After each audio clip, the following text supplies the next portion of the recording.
আবহাওয়া বিধিমালা 2025 এটা অবৈধ করার জন্য আমি আজকে পঞ্চগড় জেলার দেবীগঞ্জ উপজেলায় এবং গোদা উপজেলায় এসেছি।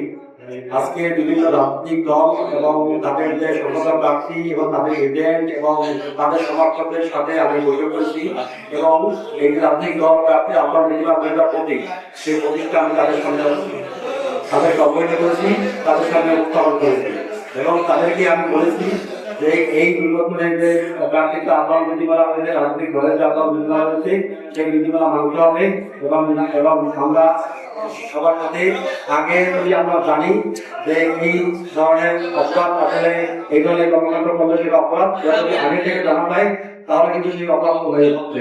সেই কারণেই কিন্তু আজকে আমি এসেছি। এই কারণে যে আমি তাদেরকে জানালাম তার জানলে যে অপরাধ আমার মনে হচ্ছে, আমি বিশ্বাস করি যে এই জেলায় এই কারণে রিপাবলিকদের আতঙ্কবাদীদের গভর্নমেন্টের কথা কমে আসবে এবং তারা জানবেন যে এটা অপরাধ। এখন আমি তাদের হাতে রিপাবলিক রাজনৈতিক দলের কাছে আপনাদের পুলিশ সেটা তুলে দেব এবং এখানে হবে।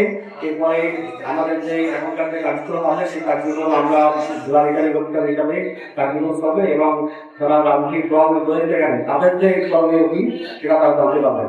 এই জন্যই আমার এখানে আমি আশা করছি যে তারা এই রিপাবলিকে রাজনৈতিক দল ও জাতির আতঙ্কবাদ তারা মানবেন এবং আমাদের কাজ করে আসবে। আমাদের মধ্যে একটা আঞ্চলিক বন্দোবস্ত হয়েছে যে আমরা উভয় পক্ষ এইভাবে এবং এই জেলায় শান্তির শৃঙ্খলায় অভাব নির্বাচন আমরা করবো। সেক্ষেত্রে সবাইকে সহযোগিতা করবো এবং আমাদের লক্ষ্যে এগিয়ে যাবো।